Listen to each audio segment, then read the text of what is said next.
Hai rekan-rekan, selamat bagi rekan-rekan yang telah lolos dalam proses seleksi TKD. Nah, selanjutnya teman-teman akan mengikuti seleksi SKB, ya, di mana teman-teman untuk seleksi SKB itu ada dua macam ya teman-teman, ada CAT dan non CAT SKB. Biasanya untuk yang non CAT SKB itu ada teman pada formasi di kementerian ataupun lembaga. Jadi untuk instansi pusat itu ada tes tambahannya. Salah satunya adalah tes kejiwaan atau tes psikiatri. Untuk tes kejiwaan atau psikiatri ini sifatnya menggugurkan. Jadi teman-teman jika tidak lolos tes kejiwaan ini, teman-teman tidak akan lolos SKB-nya. Oke, sebelum kita mulai, sebelum saya memberikan soal dan beserta jawaban, teman-teman bisa di-subscribe dulu untuk informasi penting ya. Kalau misalkan sudah, saya akan berikan informasi terkait SKB non CAT apa saja. Oke, untuk SKB CPNS non CAT seperti saya singgung di awal, biasanya digunakan oleh instansi pusat. Untuk daerah itu jarang, tapi ada beberapa seperti instansi-instansi di wilayah besar biasanya itu ada tambahan tes non CAT. Nah, non CAT ini ya biasanya berupa tes. Tesnya ada apa saja? Ada tes psikotes, kemudian ada tes TPA, ada tes kemampuan bahasa asing, kemudian ada tes kesehatan jiwa, ada tes kesamaptan atau kesehatan jasmani, ada tes praktik kerja, ada uji penambahan nilai dari sertifikat kompetensi, ada wawancara, dan tes lain sesuai dengan persyaratan jabatan. Nah, biasanya nanti diinfokan ya teman-teman di surat edaran ya dari jadwal segala macam. Kemudian nanti akan diinfo di sana teman-teman. Kemudian di portal juga teman-teman bisa akses ya untuk informasi-informasi terkait tahapan seleksinya atau proses seleksinya. Dan di video ini kita akan fokus di kesehatan jiwa karena biasanya instansi pusat itu sering memakai tes kesehatan jiwa dalam proses seleksi SKB non CAT. Nah, teman-teman, tes kesehatan jiwa ini seperti disinggung di awal sifatnya menggugurkan. Jadi jika teman-teman tidak lulus, maka tidak lulus pula SKB-nya. Meskipun CAT-nya bagus ya, CAT SKB-nya bagus. Nah, untuk tes psikiatri ini adalah pemeriksaan kondisi individu untuk mengidentifikasi karakteristik kepribadian dan psikopatologi. Nah, sejarahnya ini, tes ini pertama kali diciptakan pada akhir tahun 1930-an, namun sudah mengalami beberapa perubahan untuk meningkatkan akurasi dan validitasnya. Yang dipakai di sini sudah versi yang kedua ya, biasanya untuk vendor-vendornya pakai yang versi kedua. Nah, fungsi tes psikiatri ini adalah untuk menguji individu yang dicurigai mengidap gangguan jiwa atau gangguan klinis lainnya. Nah, meski begitu, tes ini juga sering dimanfaatkan dalam bidang seperti kasus kriminal, evaluasi program terapi, dan persyaratan kerja. Jadi ini ada 3 ya teman-teman.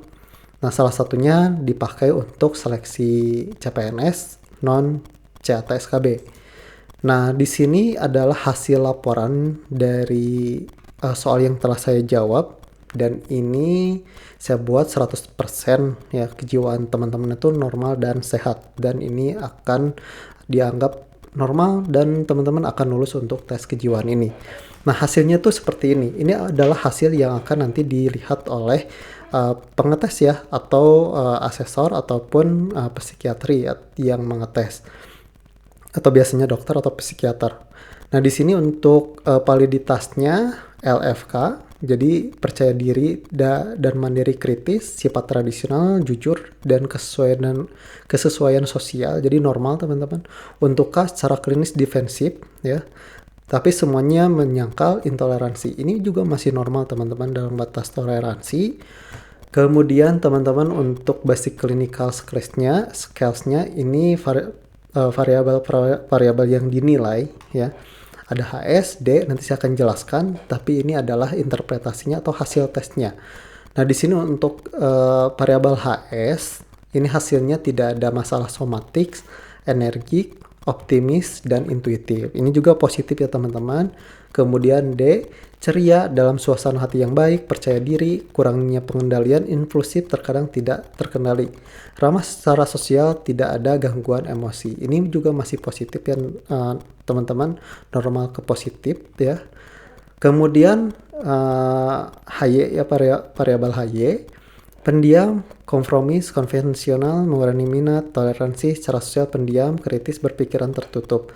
Ini juga sebetulnya masih normal teman-teman, masih acceptable. Kemudian ada skor rata-rata tulus, percaya diri, bertanggung jawab, dan gigih, ini PD. Kemudian MF, traditional pattern of female interest. Kemudian juga ada PA. Di sini hasilnya probability paranoid disorder, cautions and offensive stubborn. Ini normal ke negatif ya, tapi masih normal. Kemudian PT, tidak adanya gangguan emosi, yakin pada diri sendiri, mampu, kompeten, kepribadian dengan prestis, kesuksesan dan pengakuan. Kemudian SC, average skornya rata-rata, bisa diterima, dependent dan good balance ya. Kemudian juga untuk MA, variabel MA, skor rata-rata, ramah, bersahabat, bertanggung jawab, realistis, antusias, seimbang. Kemudian untuk SI, average score, active, energic, friendly, balance, dan charity. Ini positif ya. Ada beberapa negatif, tidak semua saya buatkan positif, dan saya sudah sesuaikan juga biar teman-teman nanti interpretasi atau dinilainya normal. Oke. Ini hasilnya tuh normal menuju bagus. Nah, kemudian saya akan jelaskan juga ini singkatan-singkatan itu apa sih. Nah, di sini teman-teman ada beberapa variabel yang tadi ya, singkatan HS. HS itu hipokondriasis. Nah, di sini skala ini dirancang untuk mengetahui seberapa besar kepedulian seseorang terhadap kondisi kesehatannya sendiri. Ada depression. Nah, tujuan dari skala ini adalah mengidentifikasi tingkat kepuasan hidup seseorang. Kemudian ada histeria, sering kita mendengar histeria ya. Skala ini itu untuk digunakan untuk melihat kepribadian histeria atau gangguan mental akibat pengalaman stres yang berat. Kemudian ada variabel psikomatik deviate atau biasa disingkat PD. Nah, tes skala ini untuk mengidentifikasi kepribadian psikopat yang diukur melalui deviasi sosial, tindakan amoral, serta kurangnya penerimaan. Ada masculinity and femininity. Ini apakah teman-teman homo ya? Apakah normal? Nah, di sini juga ada ya hasilnya. Hasilnya tadi MF ya. Nanti saya akan jelaskan lebih detailnya.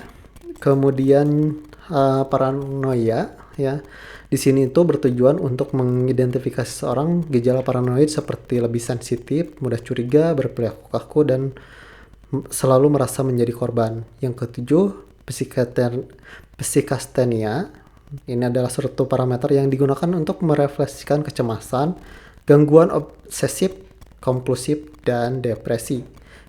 Yang tadi saya berikan itu normal ya teman-teman. Untuk variabel selanjutnya, skizofrenia juga ini normal. Variabel ini digunakan untuk mengukur kondisi skizofrenia pada seseorang.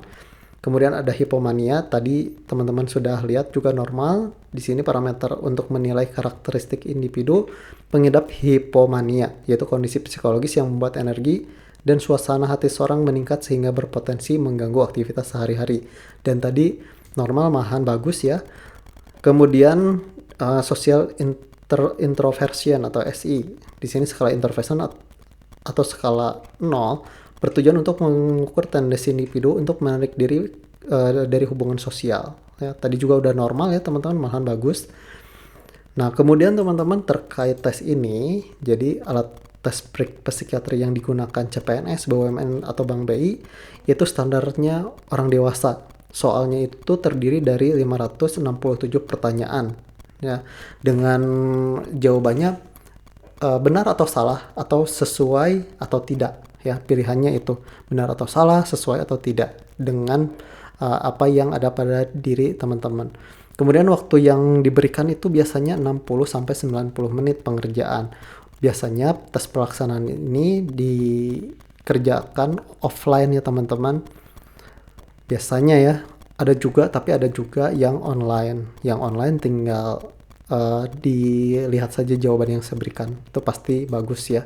Ini kalau misalkan persiapan tes tidak ada sih ya, tidak ada seperti tes-tes pada umumnya.